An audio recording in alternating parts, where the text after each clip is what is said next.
الحمد لله نحمده ونستعينه ونستغفره ونتوب إليه ولا نعبد إلا إياه ونعوذ بالله من شرور أنفسنا ومن سيئات أعمالنا ما يهد الله فلا مضل له وما يضلل فلا هادي له أشهد أن لا إله إلا الله وحده لا شريك له وأشهد أن محمدا عبده ورسوله لا نبي ولا رسول بعده اللهم صل وسلم وبارك على سيدنا وحبيبنا محمد بن عبد الله وعلى آله وأصحابه ومواله يا لمن تبعهم بإحسان إلى يوم القيامة أما بعد أحييكم بتحية الإسلام تحية طيبات مباركة تحية من عند الله تحية أهل الجنة السلام عليكم ورحمة الله وبركاته.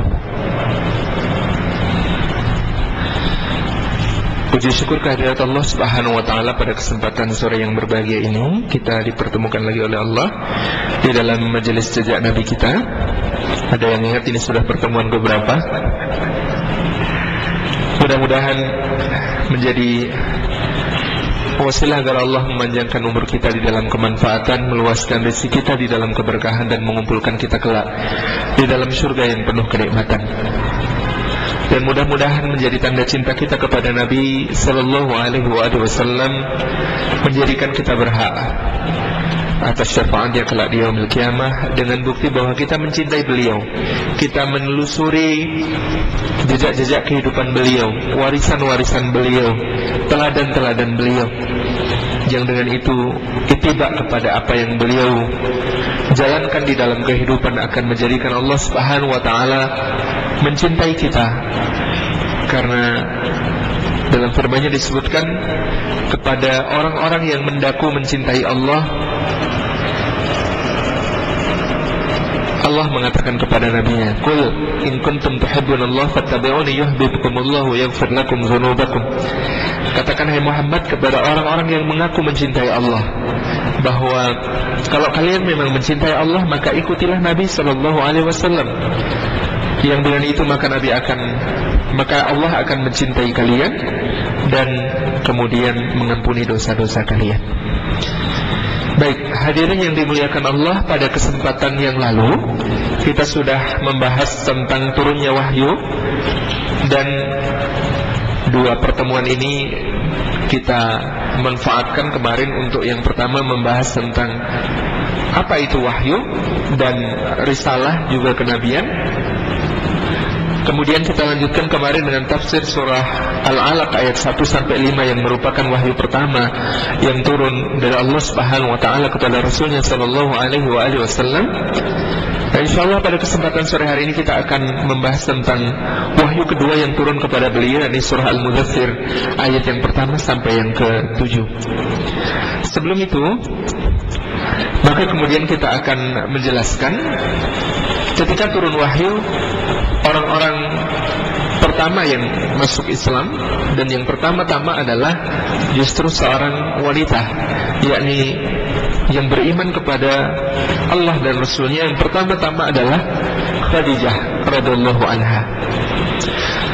Tentang kemuliaan dan keistimewaan Khadijah radhiyallahu anha ini kemudian kita bisa mengenal beberapa fadilah atau keutamaan beliau radhiyallahu anha, sebagaimana disebutkan dalam hadis Aisyah radhiyallahu anha bahwa beliau satu hari merasa sangat cemburu kepada Khadijah yang terus-terus disebut oleh Rasulullah sallallahu alaihi wasallam. Lalu kemudian Aisyah mengatakan, "Bukankah ya Rasulullah, Allah sudah menggantikan untukmu seorang yang lebih baik daripada wanita tua itu?" Jadi Aisyah mengatakan, "Bukankah Allah telah menggantikan untukmu seorang yang lebih baik daripada wanita tua itu?" Maka Rasulullah kemudian mengatakan, "Demi Allah, Allah tidak pernah mengganti untukku yang lebih baik daripada dia, yang lebih baik daripada Khadijah radhiyallahu anha." Sebab apa? Khadijah itu beriman kepadaku ketika semua orang ingkar. Khadijah itu memberikan dukungan kepadaku ketika semua orang menjauh. Khadijah itu memberikan hartanya untukku ketika semua orang berlaku kikir. Dan Khadijah itu, darinya lah Allah mengaruniakan bagiku anak-anak yang tidak dikaruniakan dari selain Khadijah. Dan adalah Rasulullah SAW senantiasa menyambung hubungan baik dengan orang-orang yang memiliki hubungan dengan Khadijah. Jadi bagaimana kemudian beliau di dalam kehidupan selanjutnya, setiap kali teman-teman Khadijah datang, beliau akan memuliakannya dengan istimewa dan menyebut-nyebut ini adalah teman Khadijah. Orang-orang yang dulu pernah kemudian mendapatkan bantuan dari Khadijah, maka beliau lanjutkan bantuan-bantuan itu diberikan kepada Khadijah. Dan juga anak-anak dari teman Khadijah, maka oleh Rasulullah SAW juga kemudian diberikan satu perlakuan yang melebihi perlakuan beliau terhadap orang-orang yang lain. Ini menjadi tauladan bagi kita betapa bukan pun hanya orang tua. Jadi kalau dalam sunnah orang tua pernah ditanyakan kepada Rasulullah, ya Rasulullah, apa yang masih bisa aku lakukan untuk orang tuaku padahal mereka sudah meninggal, jika itu aku ingin tetap berbakti kepada mereka. Maka Nabi menjawab, kalau mereka punya amalan yang senantiasa dilakukan, maka lanjutkanlah amalan itu. Contoh, siapa memiliki orang tua itu ahli sholat malam, maka ketika kita melaksanakan sholat malam dalam rangka melanjutkan sunnah mereka, dalam rangka melanjutkan apa yang menjadi tradisi kebiasaan mereka itu, selain dia pahalanya mengalir bagi kita sendiri, insya Allah pahalanya turut mengalir kepada orang tua kita. Kalau ada orang tua yang kemudian orang tua kita itu bertradisi menjalankan puasa Senin dan Kamis, atau puasa Ayyamul Bid, atau puasa-puasa sunnah yang lain, lalu kemudian kita juga mengikuti hal itu untuk kita lakukan dalam rangka mengamalkan sunnah Rasulullah, sekaligus juga mengikuti apa yang sudah diteladankan oleh orang tua kita, maka pahalanya juga akan mengalir kepada orang tua kita. Jadi yang pertama adalah bagaimana, kata Nabi SAW, kita menjalankan apa-apa yang menjadi kebiasaan mereka selama hidupnya. Yang kedua adalah, kata Nabi, jalinlah hubungan silaturahim dengan siapa-siapa yang mereka menjalin silaturahim dengan dia. Jadi kalau orang tua kita punya teman akrab, orang tua kita punya saudara yang kemudian memiliki satu kedudukan istimewa di tengah keluarga kita, orang tua kita memiliki sahabat yang meskipun tinggal di jauh lain kota tetapi senantiasa tersambung dalam silaturahim, maka melanjutkan silaturahim mereka termasuk diantaranya adalah misalnya dengan menyambung silaturahim dengan anaknya teman orang tua kita itu adalah sebuah hal yang utama. Itu termasuk bakti kepada mereka. Yang ketiga yang dikatakan oleh Rasulullah SAW kepada sahabat ini adalah kemudian mendoakan mereka dan beramal atas nama mereka.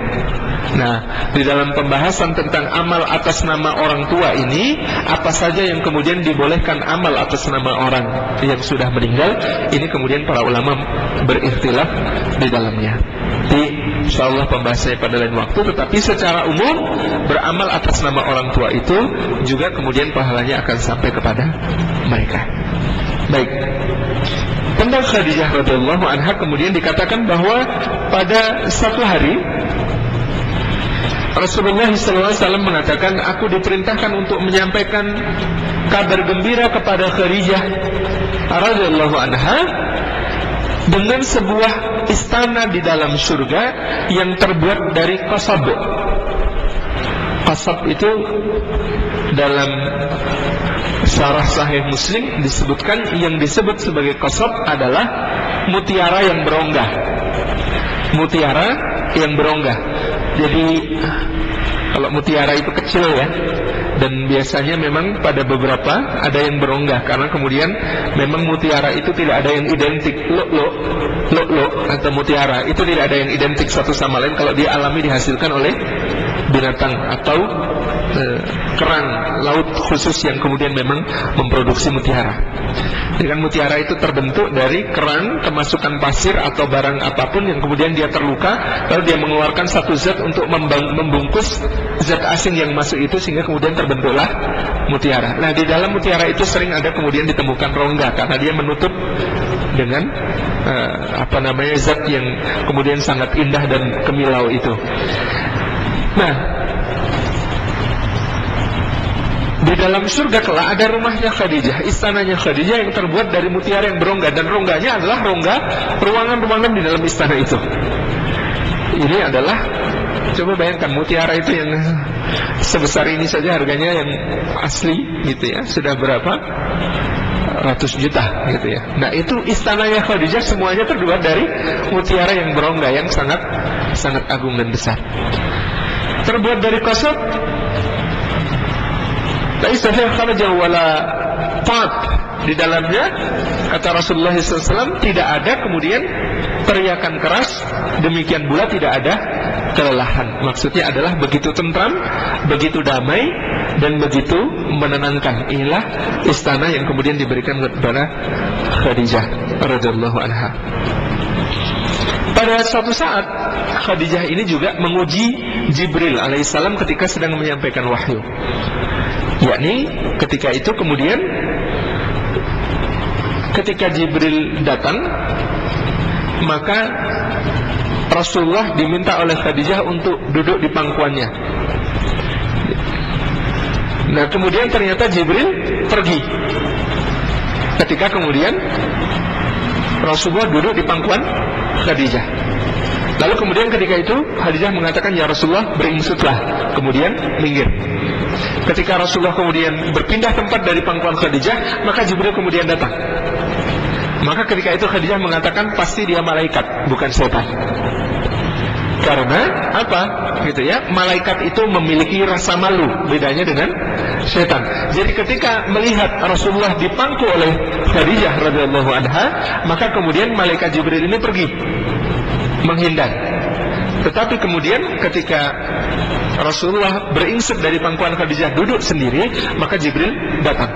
Ini sesuai dengan hadis dari Rasulullah SAW bahwa kita diminta untuk memiliki adab karena kemudian kita senantiasa disertai oleh malaikat yang tidaklah berpisah malaikat itu dengan kita kecuali di dua tempat.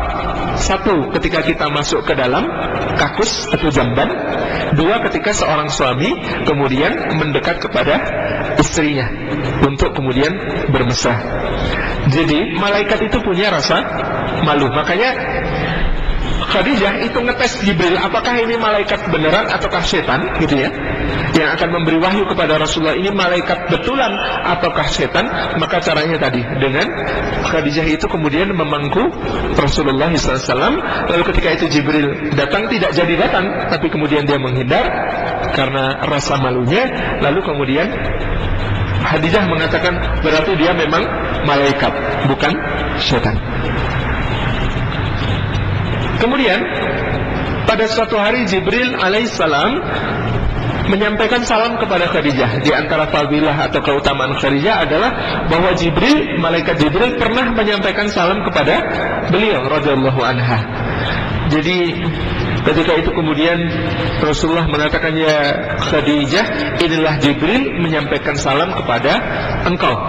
Maka Khadijah menjawab dengan kalimat yang sangat indah, Allahus salam wa minhus salam wa ala Jibril salam. Allahus salam, Allah adalah as-salam, zat yang maha memberi keselamatan. Wa minhus salam, dan dari Allah lah keselamatan itu. Wa ala Jibril salam, dan kepada Jibril disampaikan salam pula. Ini adalah salamnya Jibril kepada Khadijah yang dijawab oleh Khadijah dengan kata-kata Allahus salam wa minhus salam wa ala Jibril assalam. Kita juga sering mengucapkan doa yang serupa di akhir zikir kita dalam salat. Allahumma antas salam wa minkas salam wa ilaika ya'udus salam fa khina rabbana bis salam wa adkhilna jannata darus salam. Ini juga serupa dengan apa yang disampaikan oleh Khadijah. Hadirin yang dimuliakan Allah Subhanahu wa taala, di dalam riwayat tentang turunnya wahyu kita kemarin sudah mempelajari bahwa sesudah wahyu pertama turun, maka Rasulullah SAW yang waktu itu dalam ketakutan-ketakutan karena shock, karena kemudian beliau amat sangat terguncang dengan perintah Allah kepadanya untuk menjadi seorang nabi dan seorang rasul, sebagaimana beliau sampaikan berulang kali. Itu adalah hal yang amat sangat kemudian mengguncang batin beliau sebagai seorang manusia yang merasa lemah dan kecil dibandingkan tugas risalah, tugas dakwah yang sangat besar yang diberikan oleh Allah kepadanya. Maka sesudah itu turunlah surah Al-Mudaththir yang menegaskan kedudukan beliau sallallahu alaihi wasallam sebagai seorang rasul. Dimulai dengan ayat ya ayyuhal mudaththir, wahai orang yang berkemul. Apa bedanya dengan ya ayyuhal muzammil? Ini di dalam tafsir Jalalain, Imam As-Suyuti dan Imam Al-Mahali mengatakan bedanya adalah al-muzammil adalah berkelmul atau memakai selimut di dalam tidur, sementara al-mudaththir adalah menyelimutkan baju yang sudah dipakai ke kepala, sehingga kemudian ini adalah sikap seorang yang kemudian ketakutan. Maka ya ayyuhal mudaththir ini adalah kondisi Rasulullah SAW bukanlah berselimut ketika tidur menurut beliau berdua, tetapi berselimutkan pakaian karena rasa takut. Berselimutkan pakaian karena kemudian rasa takut. Maka disebutkan di sini ya ayyuhal mudaththir, wahai orang yang kemudian berselimutkan pakaiannya karena takut ketika menghadapi turunnya wahyu.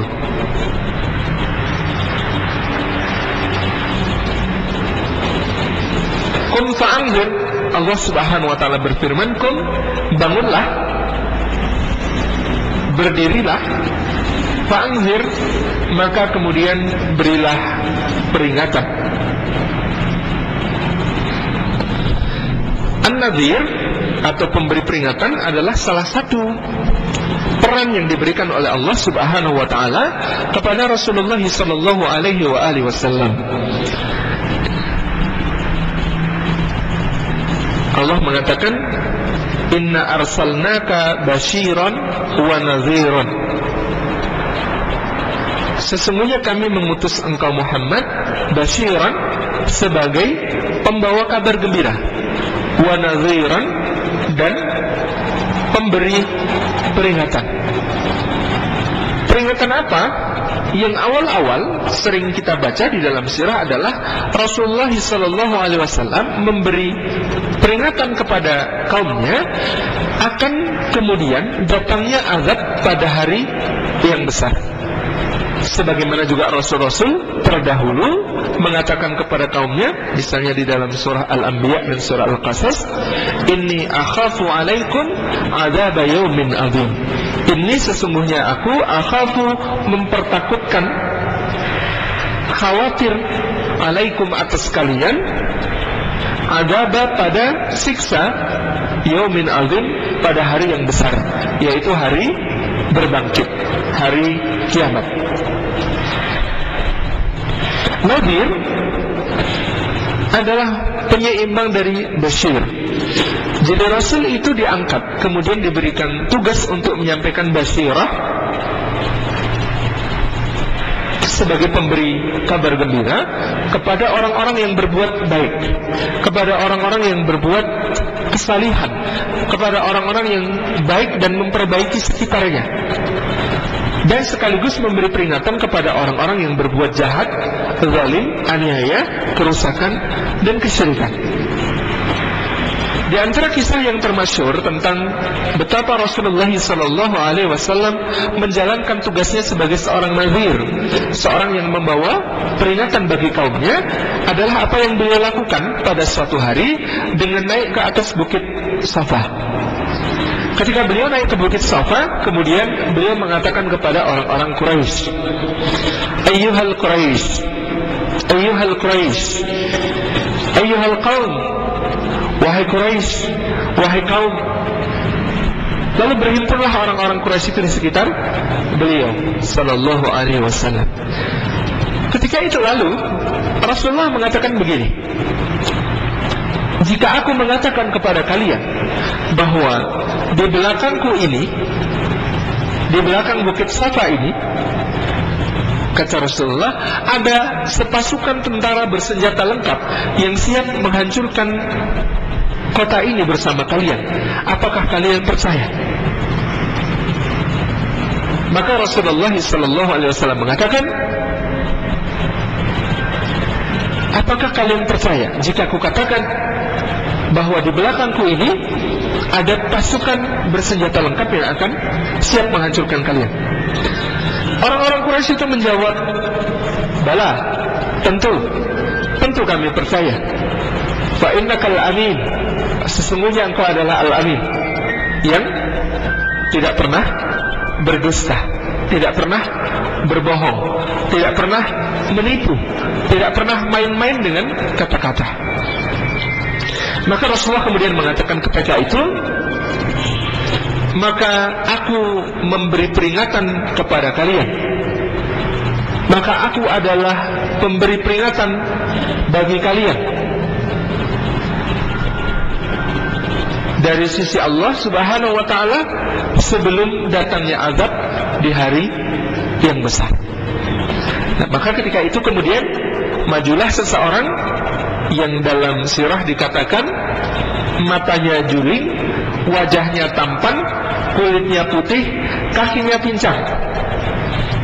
Dan kemudian dia mengacungkan tangannya kepada Rasulullah Sallallahu Alaihi Wasallam sambil berkata, "Tabban laka ya Muhammad, alihadza jama'tana."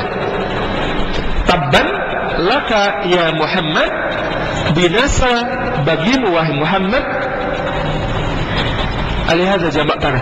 Apakah hanya untuk urusan seremeh ini kami semua dikumpulkan? Bapak Ibu yang dirahmati Allah, sering kita katakan Allah Subhanahu wa ta'ala itu Al-Halim, zat yang maha santun.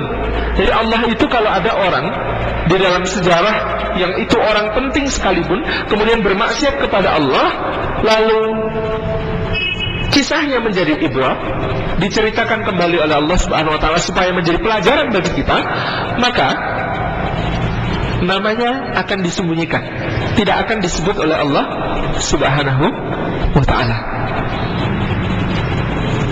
Contoh, wanita yang mengajak Nabi Yusuf dan menggodanya untuk berzina dengan dirinya, namanya Zulaiha. Itu kita dapatkan bukan dari Al-Quran, karena di dalam Al-Quran dia disebut sebagai Imra'atul Aziz, istrinya pejabat. Dia cuma disebut sebagai Imra'atul Aziz, oknum istri pejabat, kan begitu? Seorang oknum istri pejabat. Kenapa? Karena kemudian di dalam Al-Quran, dalam kisahnya dikatakan dia masih punya rasa malu sehingga kemudian menutup semua pintu dan jendela yang ada di rumahnya. Tetapi sebaliknya, orang ini tadi yang mengatakan kepada Rasulullah, "Tabban laka ya Muhammad, alihadza jama'tana." Dosanya terang-terangan dan dia bangga dengan dosanya itu. Karena sesudah itu dia kemudian menuju ke majelis orang-orang Quraisy dan mengatakan, "Hari ini aku sudah membuat Muhammad malu di depan khalayak." Siapa orang ini? Ammuhu, Abu Lahab. Itu adalah pamannya sendiri, yakni Abu Lahab.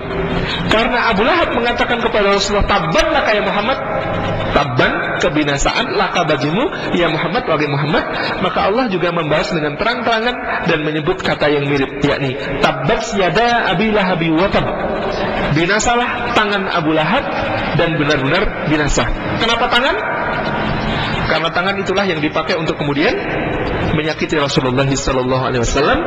Di majelis itu dia kemudian menuding-nuding Rasulullah dengan kalimat-kalimat penghinaan, sekaligus sering dikatakan bersama Ummu Jamil setiap malam dia suka kerja bakti berdua dengan istrinya, menaburkan duri-duri sepanjang jalan antara rumah Rasulullah dengan Masjidil Haram, sehingga Rasulullah kalau bangun untuk salat fajar menuju ke Masjidil Haram, maka diharapkan tertusuk oleh duri-duri yang dia tebarkan. Ini yang dilakukan oleh paman beliau sendiri, yakni Abu Lahab. Ini adalah nazir, inilah pemberi peringatan dari sisi Allah Subhanahu wa ta'ala akan datangnya azab di hari yang besar.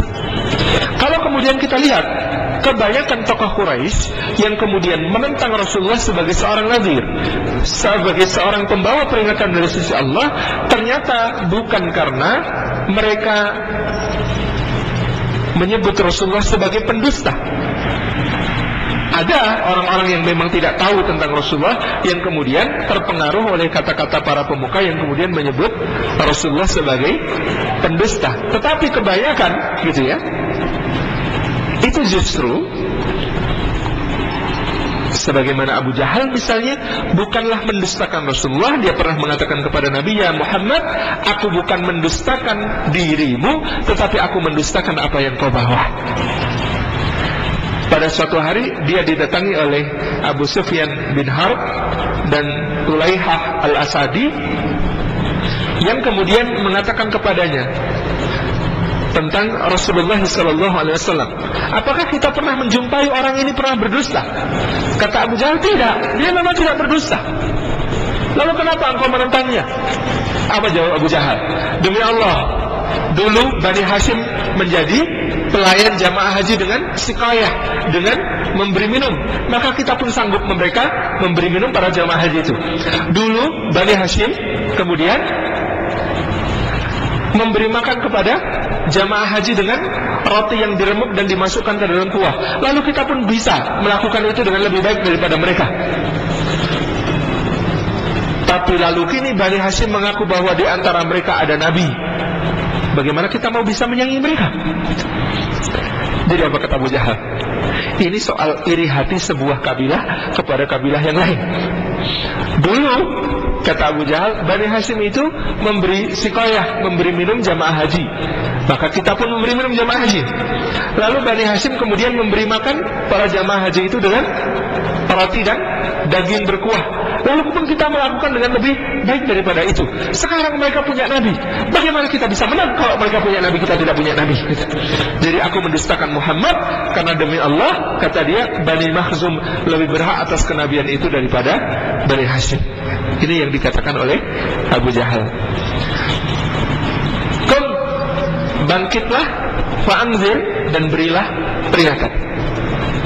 Hadirin yang dimuliakan Allah, ini menunjukkan kata kun, kata Imam Muhammad Mustafa Al-Marawi dalam tafsirnya, bahwa memberi peringatan itu adalah suatu aktivitas yang inisiatif, bukan menunggu.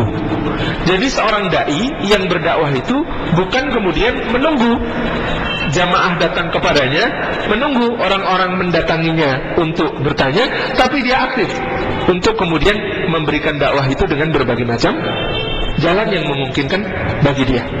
Kum, fa'amdir. Tapi kami mohon maaf untuk majelis sejak Nabi terpaksa diundang ke sini, nggak bisa didatangi satu-satu di rumah. Gitu. Kum, fa'amdir. Mohon doa, insya Allah majelis sejak Nabi ini selain di Jogja, besok sore dimulai di Surabaya di Masjid Al-Falah, Jalan Raya Damu Permai, 1 bulan sekali. Di Jakarta juga tiap Jumat pekan ketiga. Jadi ini Jumat kedua di Surabaya, Jumat ketiga di Jakarta di Masjid Al-Hidayah Superblok Gandaria City lantai 4. Kemudian di Solo setiap Rabu 2 pekan sekali yang sudah berjalan.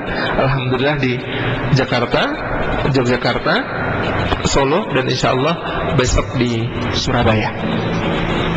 Nah itu mendatangi, itu mendatangi karena banyak teman-teman di daerah lain yang sebenarnya sangat ingin hadir di majelis sejak Nabi, ternyata jauh. Maka kami berusaha mendekatkan dengan menyelenggarakan itu di beberapa kota. Kun fa'anzir, bangun dan berilah peringatan. Dan aktivitas dakwah itu, hadirin yang dimuliakan Allah, bukan hanya sebuah aktivitas di mana seseorang menyampaikan satu materi keagamaan kepada orang lain. Tapi di dalam surah Yasin misalnya Allah menyebut tentang seorang yang nadhir juga di antara kaumnya, basyir juga di antara kaumnya. Dia pemberi peringatan, pembawa kabar gembira, tetapi dia bukan orang yang berilmu, dia bukan orang yang dikaruniai kenabian dan risalah. Hanya saja Al-Quran memuji-muji dia sebagai seorang da'i yang sangat-sangat mulia dan kelak di akhirat mendapatkan kedudukan di sisi para nabi dan aulia.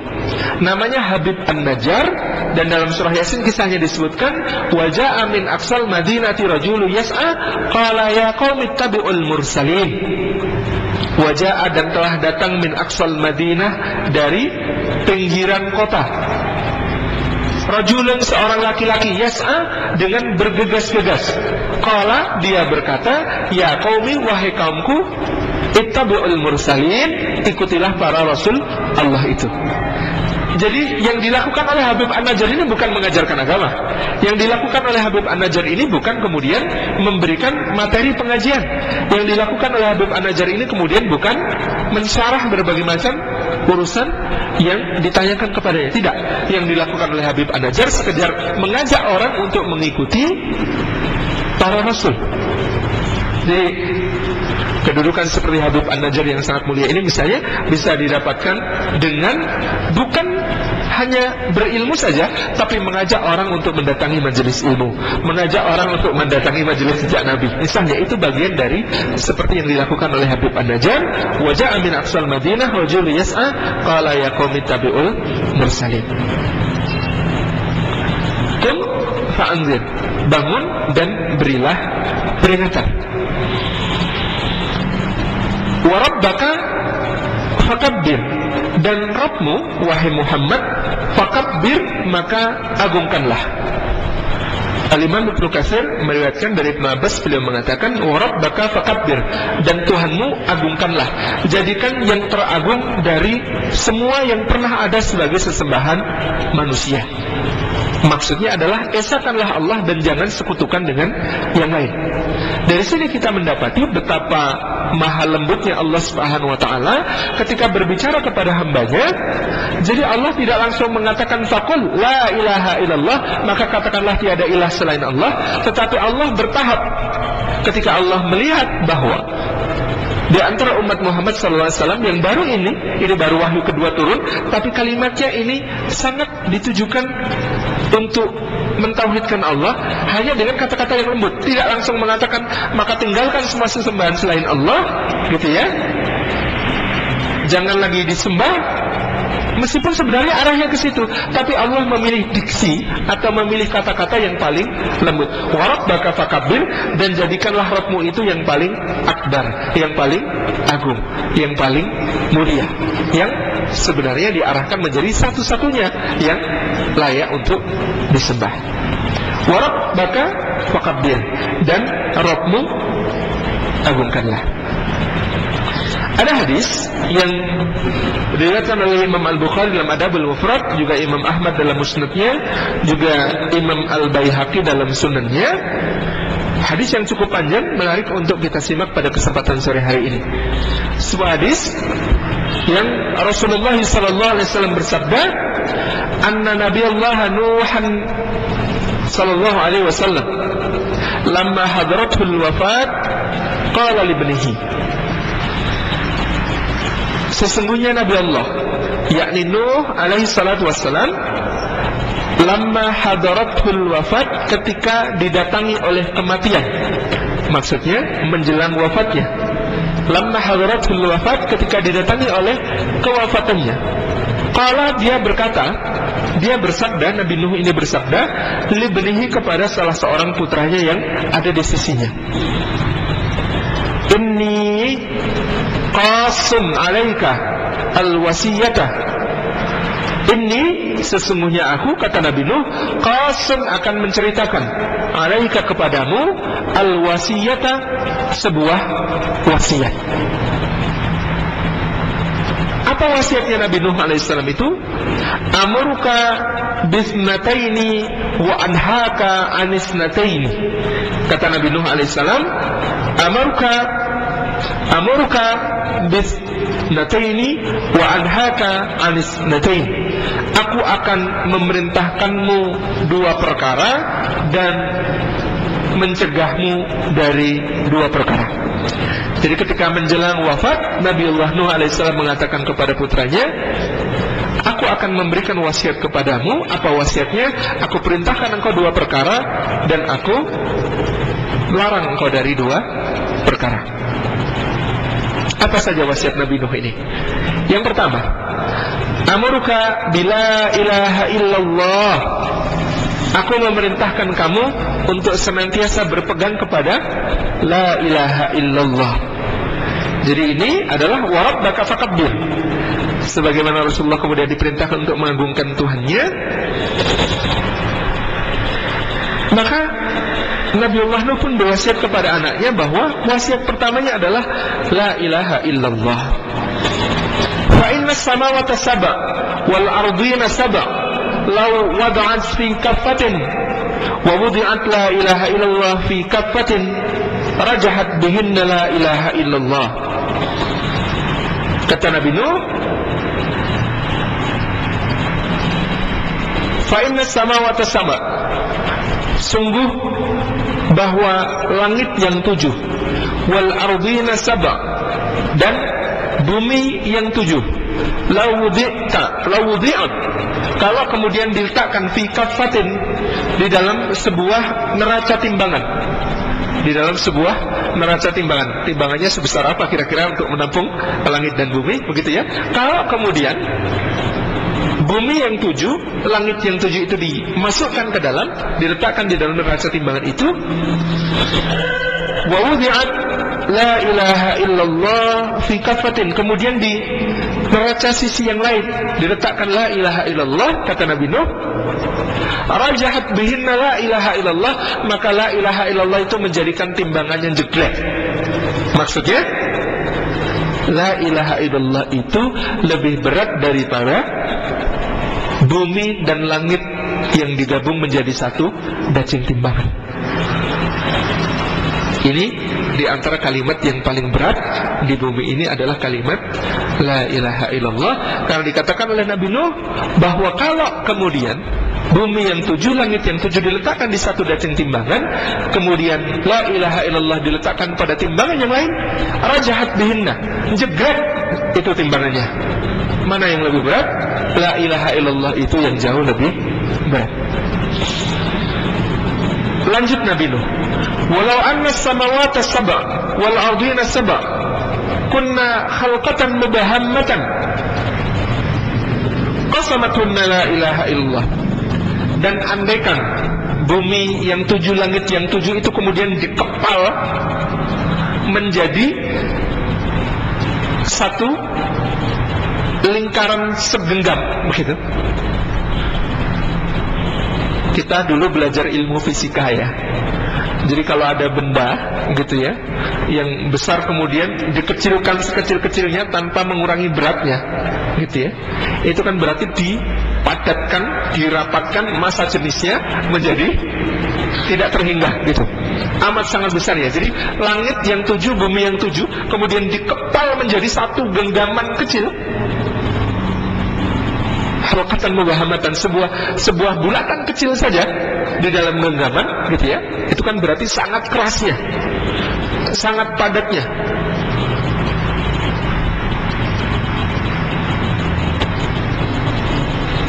Ternyata kata Nabi Nuh, pasamathun la ilaha illallah, kalau la ilaha illallah itu dijatuhkan kepada ini, kepalan yang berisi langit dan bumi semuanya ini, qasamathunna, maka la ilaha illallah itu akan membuatnya pecah berantakan, terurai kembali. Betapa kemudian amat sangat kokohnya kalimat la ilaha illallah. Yang ini digambarkan Nabiullah Nuh adalah bahwa la ilaha illallah itu lebih berat daripada bumi dan langit seisinya, dan dia lebih kokoh daripada bumi dan langit yang kemudian dikepal menjadi sangat padatnya. Insyaallah.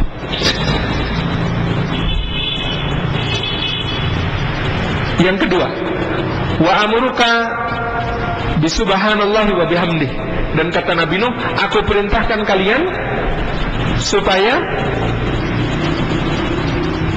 berpegang pada kalimat subhanallah wa bihamdih. Awiratin dalam riwayat yang lain, subhanallah wa bihamdih subhanallahil azim. Subhanallah wa bihamdih, kata Nabi Nuh, dan aku perintahkan kalian untuk kalimat subhanallah wa bihamdih. Hafal ya, gampang ya dihafalkan ya. Tadi la ilaha illallah hafal ya, subhanallah wa bihamdih hafal ya. Ini yang subhanallah wa bihamdih ini khasiatnya apa? Apa yang kemudian menjadi khasiatnya?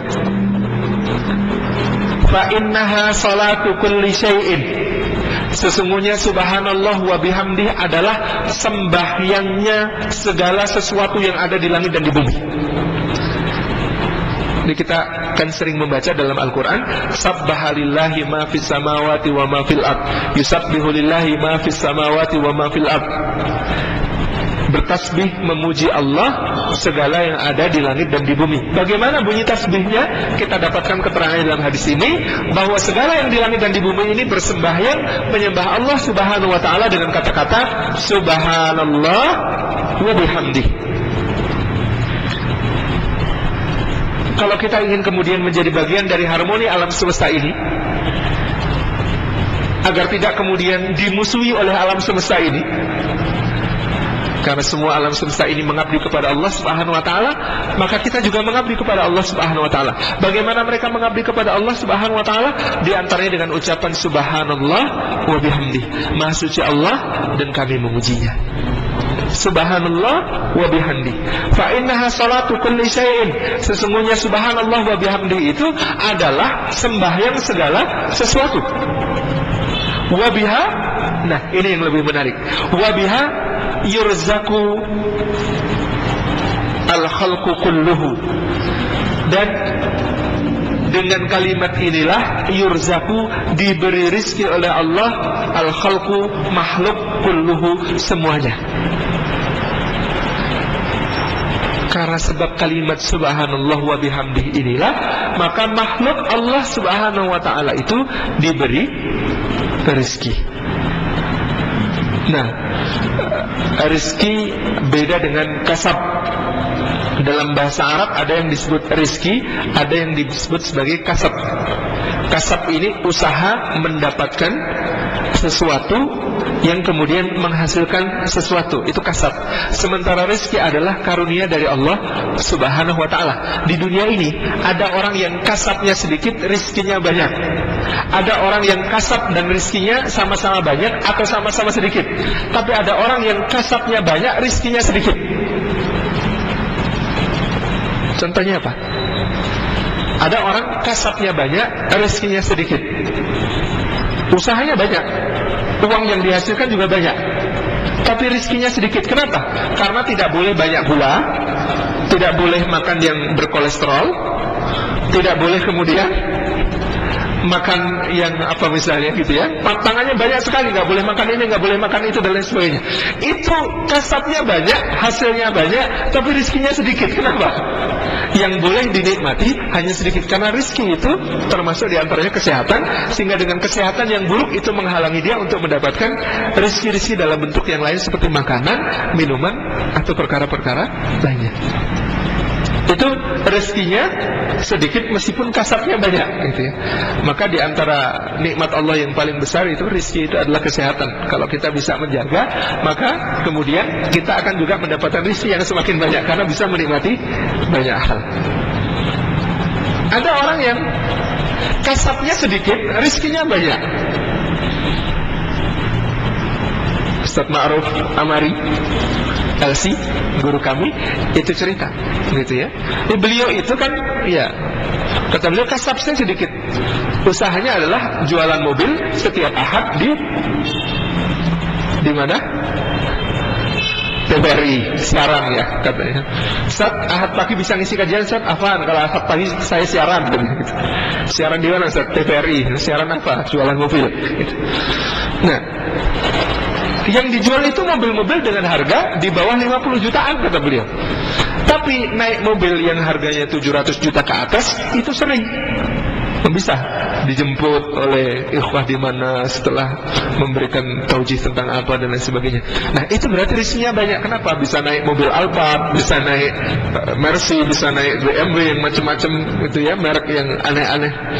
Tapi kasabnya sedikit sebenarnya, enggak punya, tapi bisa menikmati. Itu bagian dari rezekinya. Nah, kasab ini yang akan menjadi ujian bagi kita. Apakah kita dalam kasab kita ini mengambil jalan halal ataukah jalan haram? Ini penting untuk kemudian kita lihat, karena nantinya itu akan mempengaruhi rezeki kita. Ada orang yang tanya, itu koruptor rezekinya banyak, kasabnya banyak itu.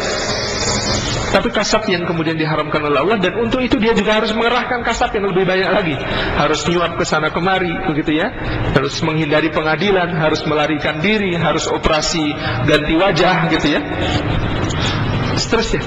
Kasab yang banyak, dan kasabnya itu adalah kasab yang haram. A'udzubillah min dzalik. Wa subhanallah wa bihamdih, dan subhanallah wa bihamdih fa inna salatu kulli syai'in wa biha yurzaqul khalqu kulluh. Karena subhanallah wa bihamdih ini, kata Nabi Nuh kepada anak-anaknya, adalah sembahyang seluruh makhluk di jagat raya ini, dan dengannya lah kemudian hamba-hamba itu diberi rezeki. Nah, maka kita mengupayakan rezeki itu ya yang bisa kita nikmati, yang halal, gitu ya. Ya, makanya kasab dan rezeki yang sejalan itu indah. Ya, mungkin indah lagi yang tadi, kasabnya sedikit, rezekinya banyak, gitu ya. Karena kasab yang sedikit bisa jadi memberikan keberkahan yang luas, maka kemudian menjadi rezeki yang turun kepadanya lebih banyak daripada yang kasabnya banyak, tetapi karena kasabnya ini tidak berkah, maka kemudian menjadikan dia menikmati rezeki yang justru sangat sedikit. Dia mengumpulkan uang banyak, ternyata bukan untuk dia, untuk siapa? Ahli warisnya, gitu. Yang menikmati anaknya, itu pun tidak lama, karena kemudian berbagai macam masalah yang ada di sana. Na'udzubillah. Kita lanjutkan hadis ini. Wa anhaka, kata Nabi Nuh kepada putranya, anisyirki wal kibri. Dan aku, kata Nabi Nuh, mencegah kalian, memperingatkan kalian untuk menjauhi asyirk, kesyirikan, wal kibr, dan kesombongan. Nah, tadi ada wa rabbaka fakabbir, dan Rabbmu agungkanlah, yang paling agung. Di sini Nabi Nuh juga memberikan keterangan, aku mencegah kalian dari syirik dan kibr, dan dari mengagungkan diri sendiri, mengagungkan diri sendiri. Allah rawi berkata, qultu auqila, ada yang mengatakan kepada Nabi, aku atau beberapa orang yang lain, ya Rasulullah. Jadi ini sudah berpindah teksnya kepada setelah Rasulullah menceritakan tentang wasiat Nabi Nuh, lalu ada sahabat yang bertanya kepada Rasulullah, ya Rasulullah, amma hadza syirku qad arafnahu famal kibru. Ya Rasulullah, adapun tentang kesyirikan ini kami sudah tahu, tetapi apakah al-kibru, ataukah kesombongan itu? Apakah kesombongan itu? Dalam sebuah hadis qudsi, Allah Subhanahu wa taala berfirman melalui lisan Rasulnya sallallahu alaihi wasallam bahwa al-kibru atau kesombongan itu adalah siyabi, kata Allah, pakaianku. Kesombongan itu adalah pakaianku, dan kecongkakan itu adalah selendangku atau jubahku. Barang siapa merebutnya dariku, maka aku akan mengazabnya. Satu hal yang tidak boleh dimiliki oleh hamba adalah al-kibru atau kesombongan. Sahabat bertanya, hadza syirku qad arafnahu famal kibru. Kami sudah tahu tentang apa itu syirik ya Rasulullah, tetapi apakah itu al-kibr atau kesombongan? Qala, ada salah seorang berkata kepada Rasulullah, bertanya untuk memperjelas, ayakuna li ahadina na'lani hasnatani lahuma syartani hasnani. Apakah sombong itu kalau kami punya sandal yang bagus, masing-masingnya ada talinya yang kemudian mewah, atau pakaian yang kemudian baik? Apakah itu disebut kesombongan? Maksudnya ada orang punya sandal bagus, pakaian bagus, atau sorban bagus, kemudian dipakai kemana-mana. Apakah itu kesombongan? Qala, Rasulullah bersabda, lah, bukan. Qala, ada yang tanya lagi, huwa ayakuna li ahadina ashabun yajlisuna ilaihi. Apakah kesombongan itu kalau kami punya teman-teman yang kemudian teman-teman ini mengiringi kami jalan kemana-mana, lalu duduk di majelis kami? Apakah itu kesombongan ya Rasulullah? Jadi apakah punya bolo itu kesombongan, gitu ya? Jadi kemana-mana ada yang ngetutki, gitu ya. Terus kemudian ketika duduk ada yang kemudian membersamai duduk, jadi nggak pernah kesepian. Bagi orang Arab itu sebuah kehormatan. Orang kok kemana-mana sendirian, gitu. Berarti itu tidak tidak terlalu terhormat gitu. Tapi kemana-mana kok ada yang kemudian nganter, ngawal gitu ya. Duduk pasti ada yang nemenin duduk, nggak mungkin dibiarkan duduk sendirian. Pasti ada orang yang nggak enak untuk tetap nemenin dan lain sebagainya. Sahabat bertanya, apakah itu termasuk kesombongan ya Rasulullah? Gitu ya. Kalau Rasulullah bersabda, lah bukan. Ternyata bukan itu kesombongan. Jadi ada dua kategori yang ditanyakan para sahabat tentang kesombongan di sini. Ada dua kategori yang ditanyakan para sahabat tentang kesombongan, dan dua-duanya dalam hal yang baik. Satu, penampilan. Apakah kalau kemudian pakai sandal bagus, baju bagus, sorban bagus, gitu ya? Itu apakah kesombongan? Ternyata bukan. Lalu sahabat bertanya, apakah kemudian kesombongan itu ada pada kemudian berpolo-poloan gitu ya, ngegeng gitu, dalam arti positif? Artinya kemana-mana ternyata ada yang membersamai, kalau duduk ada yang menemani, begitu ya, tidak dibiarkan kesepian dan bersendiri. Apakah itu juga kesombongan? Ternyata kata Rasulullah bukan. Tidak terletak pada hal yang dari itu kesombongan. Maka famal kibru ya Rasulullah, maka sahabat pun bertanya serempak, maka apakah itu kesombongan ya Rasulullah? Faqala, Rasulullah bersabda, safahul haq wa ghamsun nas. Safahul haq, berbuat masa bodoh terhadap kebenaran, wa ghamsun nas, dan meremehkan orang lain. Dalam riwayat lain Rasulullah kemudian pernah mengatakan, la yadkhulul jannata man kana fi qalbihi mithqala dzarratin min kibrin. Tidak akan masuk ke dalam surga orang yang di dalam hatinya terdapat seberat biji darah dari kibir, dari kesombongan itu. Maka para sahabat merasa berat ketika itu, merasa sedih, dan kemudian mereka berkata, ya Rasulullah, kami ini suka pakai baju bagus, suka pakai kopiah bagus, suka pakai sandal bagus. Maka apakah kemudian dengan menyukai hal-hal yang bagus itu di dalam penampilan kami, lalu kami diharamkan surga bagi kami? Maka Rasulullah bersabda kepada mereka, bukan. Al-kibru batarul haq wa ghamtun nas. Ini perbedaannya ya, di beda lafaz tapi sama makna. Di dalam hadis Nabi Nuh yang kita ceritakan tadi, safahul haq wa ghamsun nas. Di dalam hadis ini adalah batarul haq wa ghamtun nas. Batar artinya menolak kebenaran dan meremehkan orang lain. Ghamsun dan ghamtun artinya sama, meremehkan. Menolak kebenaran dan meremehkan orang lain. Dan itu yang kemudian terjadi kepada iblis. Karena iblis itu menolak kebenaran bahwa Adam ternyata lebih pandai daripada dia, dan meremehkan Adam karena Adam terbuat dari tanah. Jangan meremehkan tanah, gitu ya. Karena tanah harganya naik terus. Nah, Bapak Ibu yang dirahmati Allah, apa pelajaran kita dari hadis ini? Pertama, sebelum nanti tentang al-kibr, warab atau fakabbir. Pertama, di hadis ini kita diajarkan untuk kemudian memberi wasiat.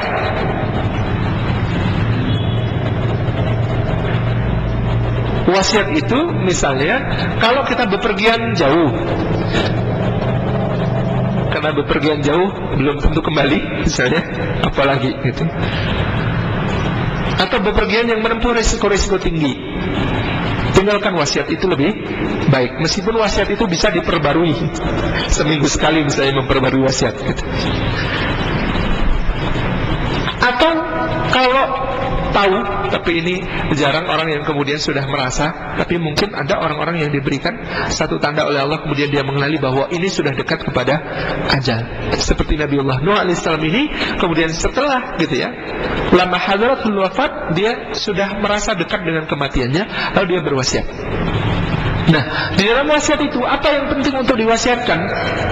Wasiat itu hendaklah mencakup hal-hal yang asasi, hal-hal yang pokok dan mendasar, bukan hal-hal yang remeh.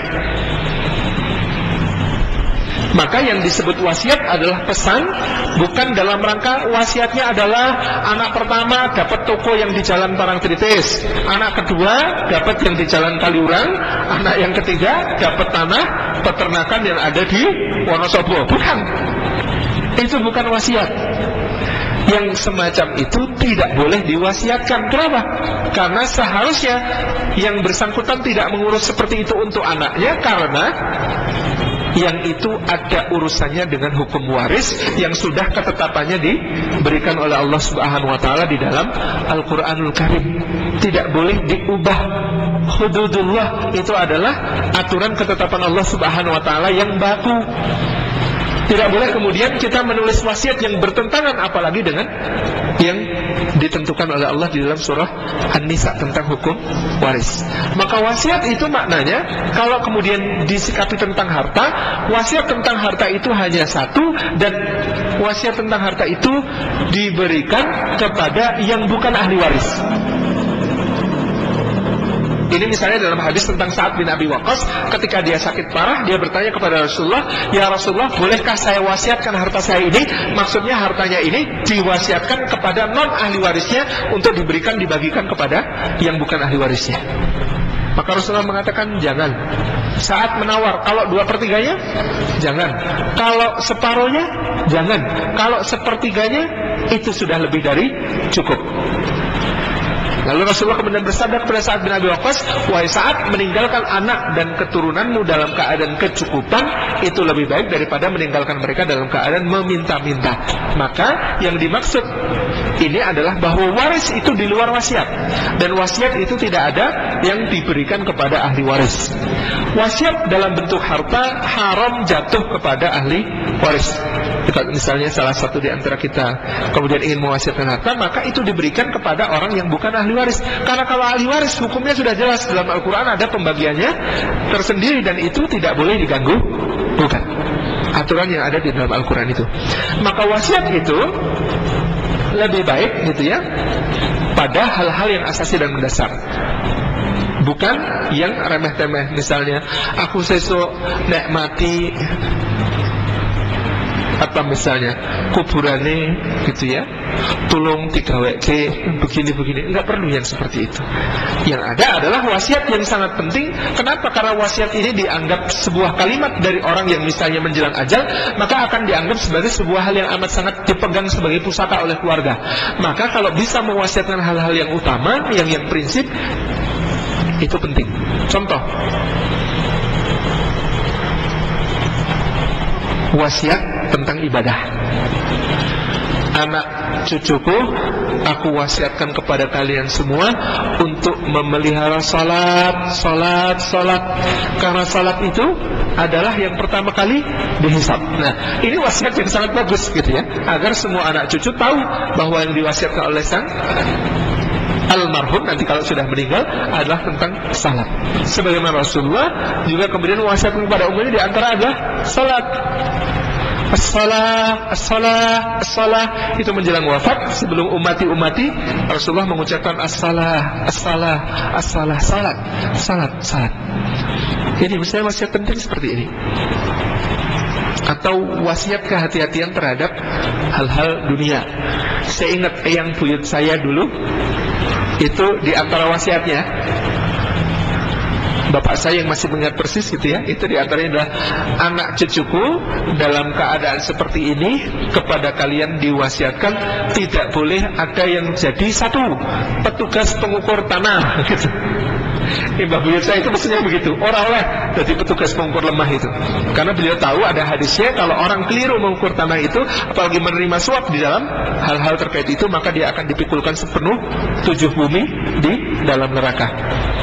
2, tidak boleh untuk jadi pegawai kehakiman. Ini mbah buyut saya ya, ini tidak harus diikuti, ini hanya untuk anak keturunannya. Nggak boleh jadi pegawai kehakiman. Jadi namanya Mbah Wakio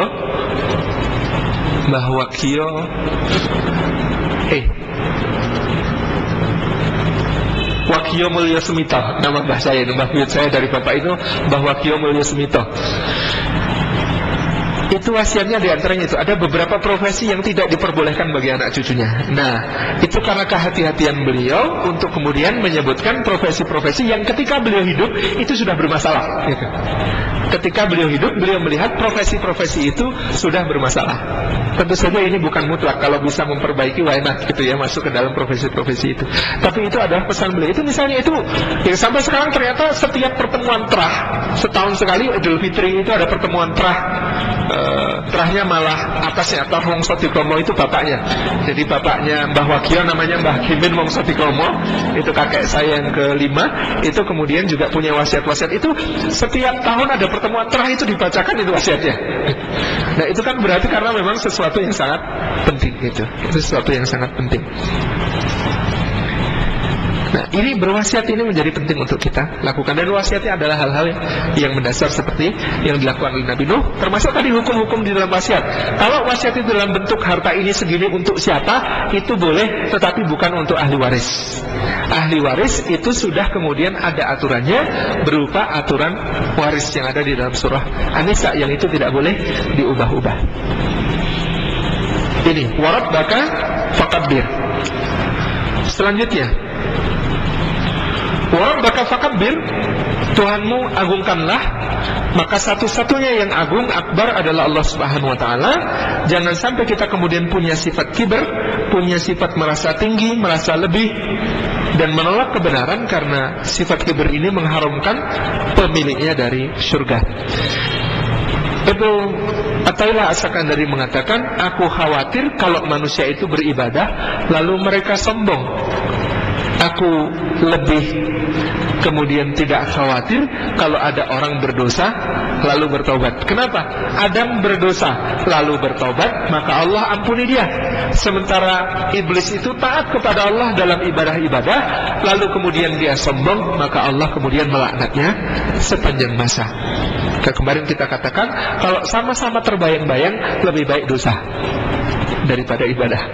Maksudnya ibadah yang terbayang-bayang sehingga membuat pelakunya itu menjadi sombong, merasa tinggi, merasa cukup gitu ya, itu lebih berbahaya daripada dosa yang kemudian terbayang-bayang, karena dosa yang terbayang-bayang itu membuat pelakunya merasa harus terus bertaubat dan memperbaiki diri. Warabbaka fakabbir. Yang keempat, ayat Allah Subhanahu wa ta'ala, wasiyabaka fatahhir, dan pakaianmu bersihkanlah.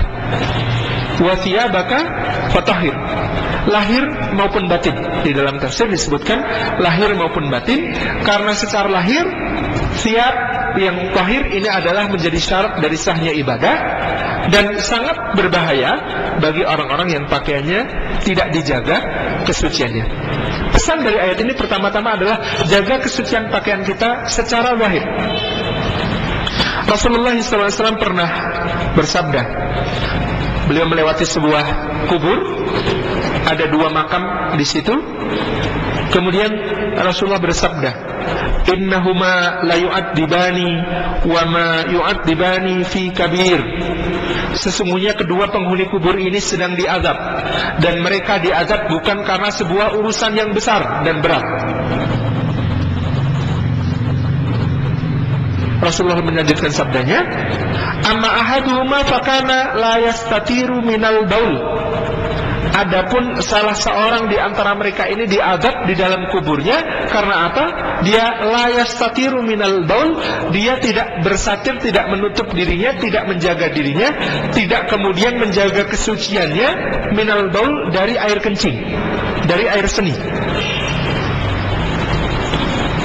Amma ahaduhuma la yastatiru minal baul, dia sembarangan di dalam kencingnya. Itu menjadikan diazab di dalam kubur. Wa amal akhar fakana yamshu bil namimah. Adapun yang kedua adalah karena dia kemudian orang yang suka bicara mengadu domba. Wa fi riwayatin, dalam riwayat lain, amma ahaduma la yastatiru minal baul, yang satu ini diazab karena apa? Karena kemudian dia tidak hati-hati terhadap kencing. Yang satu lagi diazab karena apa? Karena dia mengikat seekor kucing di rumahnya. Kucingnya tidak diberi makan, tapi juga tidak dilepas supaya bisa mencari makan. Itu menjadikan diazab di dalam kubur. yang punya kucing, punya ikan, punya burung, punya binatang peliharaan, hati-hati. Karena kemudian ya tadi Rasulullah mengatakan diazab karena kemudian kucingnya diikat. Maksudnya diikat adalah tidak dibiarkan lepas untuk mencari makan sendiri, tapi juga tidak diberi makan. Tidak diberi makan. Itu menjadikan azab di dalam kubur. Yang pertama tadi, la yastatiru minal baul, tidak berhati-hati terhadap kencing. Pada laki-laki terutama, ini yang ekstra hati-hati pembersihannya. Karena apa? Sering kemudian ada orang yang tidak hati-hati terhadap ketidaktuntasan di dalam buang air kecil. Jadi kan sering ya, sudah merasa habis sebenarnya, sudah dibasuh, kemudian menutup celananya, tapi kemudian ternyata setelah itu keluar lagi sedikit. Nah, yang seperti ini diupayakan jangan sampai terjadi, karena ini termasuk kategori la yastatiru minal baul, tidak hati-hati terhadap kencing. Nah, bagaimana caranya? Gitu ya. Di dalam berbagai macam kitab fikih itu dijelaskan. Posisi yang paling memudahkan untuk bisa menuntaskan memang adalah dodok. Berjongkok itu adalah posisi yang paling memudahkan untuk bisa tuntas. Duduk itu lebih sulit. Jadi kloset duduk itu sebenarnya kita kurang menyukai ya, karena memang iya, kalau untuk putri kadang-kadang lebih berbahaya lagi kalau kloset duduknya itu tidak higienis, sehingga apa, nyuwun sewu, putri itu lebih rentan untuk kemudian terpapar oleh berbagai macam infeksi karena kloset yang kemudian tidak higienis, tidak steril itu. Nah, duduk itu lebih sulit, tetapi bisa diusahakan. Yang lebih sulit lagi adalah untuk tuntas itu berdiri. Ini paling mudahnya memang dalam posisi dodok, karena dodok ini menekan kandung kemih, tuntas. Kemudian kita bisa melakukan satu terapi khusus agar kemudian dia tuntas. Nyun sewu, ini tidak malu berkata tentang yang baik dan benar gitu ya. Setelah kencing itu disunnahkan kita ini untuk kemudian memijit sampai kemudian dia keluar secara tuntas. Memijit kemaluan supaya air kencing ini keluar secara tuntas, ini termasuk sunnah. Ditegaskan oleh para imam bahwa memijit sampai keluar, sampai kemudian semuanya tuntas, ini termasuk sunnah. Karena apa? Karena berbahaya. Di dalam hadis ini disebutkan betapa berbahayanya orang yang la yastatiru minal baul, tidak kemudian berhati-hati terhadap air kencingnya, itu menjadikan dia diazab di dalam kubur. Difahami ya, ini ya bagian dari kebaikan kita. Kemudian wasiat bapak fatahir juga bermakna berpenampilanlah yang baik. Dalam satu hadis diriwayatkan oleh Imam At-Tirmidzi, dikatakan sesungguhnya Allah suka jika bekas-bekas nikmatnya pada hambanya itu ditampakkan kepada sesama. Dalam ayat disebutkan Ali bin Abi Thalib membaca ayat itu, wa amma bi ni'mati rabbika fahaddis, dan adapun terhadap nikmat Tuhanmu maka kisahkanlah, ceritakanlah, katakanlah sebagai bentuk syukur dan menginspirasi orang lain. Secara batin, wasiyah baka fatahir, maka sucikanlah pakaianmu adalah sucikanlah dari mana diambil sumbernya. Jadi membeli pakaian dari sumber-sumber yang halal, dari bahan-bahan yang halal, dari apa-apa yang kemudian adalah halalan thayyiban, baik terutama dari sumber yang dipakai untuk membeli pakaian itu. Karena pakaian yang tidak halal termasuk penghalang dari dikabulkannya doa-doa. Jadi Rasulullah pernah meriwayatkan, dulu di kalangan Bani Israel ada seseorang yang satu dia musafir dalam perjalanan jauh, dua dia shaim sedang berpuasa, sudah musafir shaim pula, tiga madlum, dia dizalimi orang karena kemudian dirampok di tengah jalan, semua bekalnya habis, padahal di tengah padang pasir.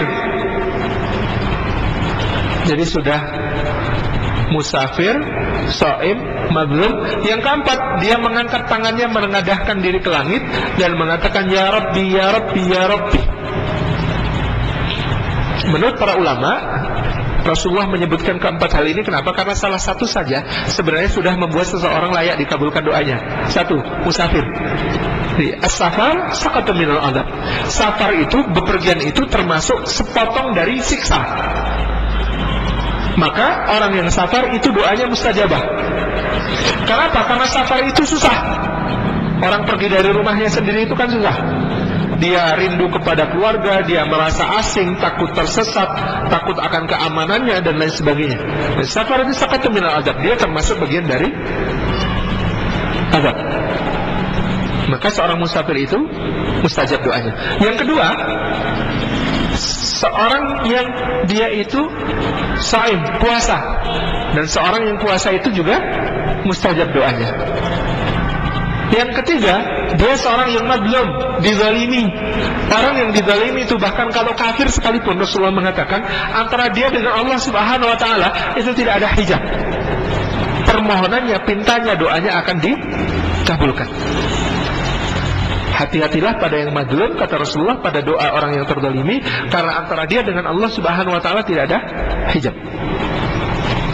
Konteks hadis ini dulu tentang ahlu zimmah, artinya bukan orang muslim, artinya dia ahli kitab, orang Yahudi dan Nasrani.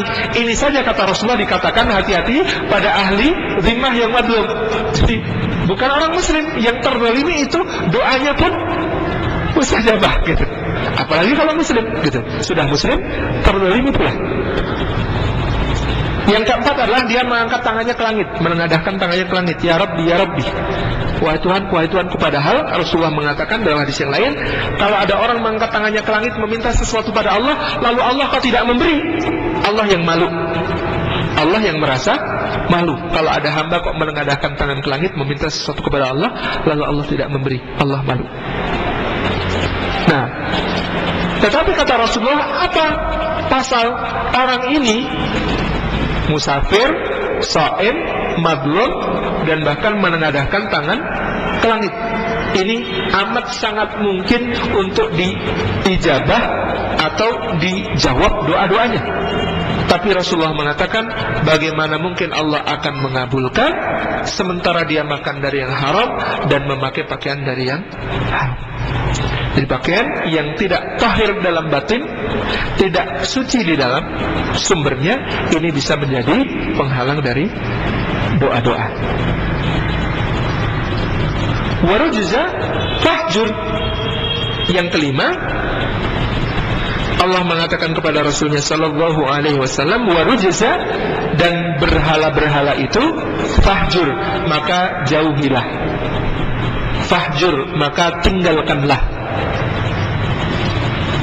Sebenarnya Rasulullah sejak dulu tidak kemudian menyembah berhala. Sudah sejak dulu tidak sujud kepada berhala. Sudah sejak awal belum pernah sekalipun memakan daging yang dipersembahkan untuk berhala. Maka apa maknanya fahjur? Warus jaza fahjur, penyembahan berhala itu, maka fahjur, tinggalkanlah berhala-berhala itu, tinggalkanlah. Setelah tafsir pertama adalah memang meninggalkan penyembahan berhala bagi orang-orang umat beliau. Kenapa umat beliau juga kena perintah ini? Karena dalam kaidah ada al-amru lin nabi amrun li ummatihi. Kalau ada perintah untuk nabi, maka itu juga perintah bagi umatnya di dalam Al-Qur'an Al-Karim. Nah, warujna fahjur, tinggalkanlah penyembahan berhala. Bagi yang pernah menyembah berhala, tinggalkan. Tapi Rasulullah belum pernah menyembah berhala. Maknanya apa? Warujna fahjur. Untuk sementara jangan pedulikan itu semua, berdakwalah terus di dalam masyarakat ini, menyeru mereka kepada Allah semata, tidak usah usik berhala-berhala yang mereka sembah. Ini tafsir yang kedua. Maknanya apa? Rasulullah tidak diperintahkan untuk melakukan apa yang dilakukan oleh Nabi Ibrahim, yakni menggali, menghancurkan berhala-berhala, kemudian mengalungkan kepada yang terbesar, kemudian kalau ditanya siapa ini yang melakukan, gitu ya, maka dijawab, itu yang terbesar kok masih kapaknya di sana, tanya aja ke dia, gitu. Rasulullah tidak diminta untuk melakukan itu.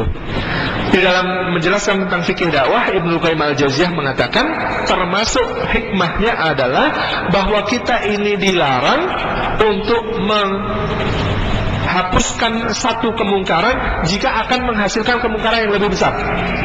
Jadi nahi mungkar itu, kalau satu kemungkaran itu, kalau kira-kira kemungkaran ini dihapus, maka justru akan timbul kemungkaran yang lebih besar. Maka dalam fikih dakwah yang dicontohkan oleh Rasulullah SAW, ini kemudian tidak perlu dilakukan, harus dibiarkan dulu sampai pada saatnya nanti akan kemudian terhapus dengan cara yang lebih ahsan. Contoh, andai Rasulullah awal dakwah itu sudah kemudian menghancurkan berhala-berhala yang disembah oleh orang-orang Quraisy, kira-kira apakah kemudian Islam akan diterima oleh sebagian besar masyarakat Quraisy dan Madinah yang kemudian datang? Jangankan itu, Rasulullah sudah dibunuh sejak awal mungkin, sebagaimana Nabi Allah Ibrahim yang kemudian ketika menghancurkan berhala, apa yang dilakukan oleh kaumnya, meskipun mereka kaumnya itu kalah debat, kalah argumentasi dari apa yang disampaikan oleh Ibrahim, gitu ya. Tapi yang maju kan okolnya, yang maju ototnya, sehingga yang terjadi adalah Ibrahimnya dibakar. Nah, maka kita juga mengambil pelajaran. Kalau kita kemudian mencoba untuk dakwah itu kok ada unsur anarkisnya, biasanya kalau kekuatan dari yang didakwai lebih besar dan dia bisa lebih anarkis, maka akan dibalas dengan yang lebih anarkis. Jadi bedanya apa? Nabi Ibrahim ditolong Allah, kalau kita belum tentu, gitu saja. Nah, ini waruzya fahjur, tafsir keduanya adalah tentang bahwa berhala-berhala itu sudah diamkan dulu, tinggalkan, tidak usah pedulikan, yang penting kamu berdakwah kepada umat terlebih dahulu. Artinya sampai nanti ternyata berhala-berhala itu dihancurkan oleh Rasulullah SAW pada kapan? Tahun ke-8 Hijriyah, pada saat Fathul Makkah, yakni 21 tahun sesudah wahyu pertama turun. 21 tahun kemudian barulah berhala-berhala itu dihancurkan. Dan siapa yang menghancurkan berhala itu? Bukan cuma tangan Rasulullah, tetapi tangan dulu yang juga yang menghancurkannya adalah tangan-tangan yang dulu pernah mengusap-usapnya penuh penghormatan, kepala-kepala yang pernah sujud di depannya. Di penduduk Makkah yang semula adalah penyembah berhala, justru yang menyembahnya lah yang menghancurkan berhala itu. Sebagaimana dilihatkan tentang Suhail bin Amr, dia melemparkan Hubal dengan kata-kata, demi Allah engkau tidak memberi manfaat sedikit pun kepadaku, engkau adalah batu yang hina, dan mulai sekarang aku hanya beriman kepada Allah yang Maha Tinggi. Lalu dia hancurkan berhala itu. Padahal sebelum kedatangan pasukan Rasulullah datang ke sana, dia masih kemudian berdoa terus kepada Hubal, memohon agar Rasulullah dikalahkan. Tapi ternyata doa kepada Hubal itu tidak bermanfaat sedikit pun, sehingga Rasulullah datang justru kemudian menaklukkan kota Makkah. Nah, jadi yang menghancurkan Ka'bah, yang menghancurkan berhala-berhala di sekitar Ka'bah, itu bukanlah Rasulullah sendiri, meskipun Rasulullah memberi contoh dengan mengayunkan tongkatnya dan berhala yang diayuni tongkat itu hancur, tetapi kemudian berhala-berhala yang lain semuanya dihancurkan oleh para penyembahnya sendiri. Jadi yang menghancurkan itu justru orang-orang yang menyembahnya sendiri, karena waruzya fahjur, sudah tahan dari berhala itu. Yang keenam, wala tamnun tastaksir, dan janganlah kamu memberi supaya mendapatkan lebih banyak. Ini adalah perintah Allah Subhanahu wa taala kepada Rasulnya sallallahu alaihi wasallam, yakni janganlah kamu memberi untuk mendapatkan yang lebih banyak, dengan berharap mendapatkan yang lebih banyak. Ini adalah sebuah akhlak utama, adab yang agung yang ada pada seorang hamba. Ketika kemudian dia berinfak, berdakwah, di dalam dakwahnya itu, maka dia menginfakkan sesuatu, mengorbankan sesuatu, memberikan sesuatu dalam rangka dakwahnya itu, maka jangan pernah berharap untuk mendapat lebih banyak. Kenapa? Karena pasti akan kecewa. Wala tamnun tastaksir. Rasulullah mentalnya sudah dipersiapkan oleh Allah, nanti kamu akan memberi, dan ketika kamu memberi, maka jangan berharap mendapatkan yang lebih banyak. Dan sepanjang hidupnya kita bisa melihat Rasulullah meskipun adalah orang yang terus memberi, terus memberi, terus memberi, terus berinfak, gitu ya. Bahkan ada lagu sekarang katanya kisah 8 dirham, gitu ya. Dan semuanya diberikan, gitu ya. 2 dirham untuk orang yang tidak punya makanan, 4 dirham untuk orang yang kemudian budak yang kehilangan uang sebesar 4 dirham padahal untuk menggenapi membebaskan dirinya, dan 2 dirham yang kemudian diberikan pakaian, yang pakaian itu akhirnya juga diberikan kepada seorang yang tidak punya pakaian, gitu ya. Kata Rasulullah itu adalah 8 dirham yang paling berkah karena dia bisa membebaskan budak, memberi pakaian orang yang telanjang, dan memberi makan orang yang lapar. Sepanjang hidupnya Rasulullah memberi, tetapi Rasulullah tidak pernah mendapatkan yang lebih banyak. Maka kita sebagai umatnya juga meneladani bahwa kalaupun Allah mau memberi lebih banyak, terserah Allah, tetapi kemudian bagaimana kita lebih berharap pada balasan akhirat. Ada sebuah kisah tentang Bani Israel dulu. Ada seorang yang kemudian berinfak. Lalu ketika dia berinfak, infaknya hanya uang dirham, perak saja, sedikit. Di perjalanan dia kemudian merasa sangat miskin. Lalu dia meminta kepada Allah, ya Allah, kalau tadi adalah kebaikan dari sisi Engkau, berikan kepadaku balasannya, karena aku adalah orang yang fakir kepadamu. Maka diberikanlah balasannya. Datang kepadanya, gitu ya, binatang-binatang yang kemudian terbang dari langit menuju dia, seperti serangga, bentuknya banyak sekali, dan begitu sampai di hadapannya semua berubah menjadi emas. Banyak sekali. Hamba ini lalu bertanya, ya Rabbi, sebanyak inikah balasanku dari apa yang kulakukan dengan uang dirham tadi? Maka terdengar suara menjawab, tidak wahai fulan, itu hanyalah 1/100-nya. Kaget dia, 1/100-nya saja sebanyak ini. Maka kemudian dia memohon kepada, ya Allah, ambil kembali, ya Allah, aku tidak membutuhkannya di dunia, berikan nanti utuh di akhirat saja. Maka kemudian emas-emas itu berubah menjadi binatang seperti semula dan terbang lagi meninggalkan dia. Termasuk amalan-amalan saleh yang kemudian balasannya diberikan di dunia itu, sebaiknya kita minta, kalaupun harus minta, itu pada saat yang memang sangat genting. Tidak ada yang menyelamatkan kita kecuali doa. Yakni tentang kisah 3 orang yang berada di dalam gua itu, teladan dari mereka adalah, ya karena tidak ada pilihan lain, maka ya sudah, berdoa dengan amal saleh yang pernah dilakukan, balasan diminta di dunia. Orang pertama berdoa, ya Allah, aku punya bapak dan ibu. Sudah hampir maghrib ya, disiapkan untuk berbuka. Ya Allah, aku punya bapak dan ibu, selalu ku beri minum susu sepulangku dari menggembala. Tapi satu hari ketika aku pulang menggembala, mereka sudah tertidur. Lalu aku tunggu sampai mereka bangun keesokan paginya, padahal anak dan istriku menangis karena menginginkan susu itu, tapi tidak kuberikan kecuali setelah ayah dan ibuku minum terlebih dahulu. Kalau itu kebaikan, bukakan, buka sedikit. Orang kedua mengatakan, aku punya sepupu ya Allah, dia sangat cantik jelita, aku sangat mencintainya, aku sangat ingin berzina dengannya. Satu hari datanglah kesempatan itu, dia paceklik, rumahnya tidak punya makanan, maka dia meminta kepadaku, lalu aku berikan kepada dia dengan syarat dia mau kemudian melakukan hal yang tercela itu bersamaku. Tapi ketika aku sudah berada di antara kedua kakinya, maksudnya sudah gitu ya, aku sudah berada di antara kedua kakinya, maka dia mengatakan, ittaqillah, bertakwalah kepada Allah. Lalu ketika itu kemudian aku menggigil ketakutan, lalu aku tinggalkan dia. Kalau itu kebaikan, bukakan sedikit. Orang ketiga mengatakan, ya Allah, aku punya pegawai, satu hari sudah kusiapkan gajinya, tapi ternyata dia tidak datang mengambil gajinya. Maka gajinya itu kubelikan sepasang kambing. Lalu kambing itu pun beranak binatang banyak sekali. Sampai satu hari dia datang lagi, Tuan, kayaknya dulu saya punya gaji terakhir yang belum saya ambil. Mana sekarang? Itu Pak. Wah, itu semua. Iya, semua kambing di gembalaan itu yang sangat banyak, ratusan jumlahnya, itu milikmu. Tuhan jangan bercanda, benar, itu milikmu. Maka dia kemudian mengambil kambing-kambing itu dan lupa berterima kasih kepadaku karena saking gembiranya. Kalau itu kebaikan ya Allah, maka bukakan, terbuka, maka mereka bisa keluar. Artinya amal-amal yang kita tujukan kepada Allah, kalau kita minta balasannya di dunia, mintalah pada saat-saat di mana memang kemudian kita sangat-sangat menghajatkannya dan tidak ada jalannya. Yang ketujuh, walirabbika fasbir, dan kepada Rabbmu hendaklah kamu bersabar.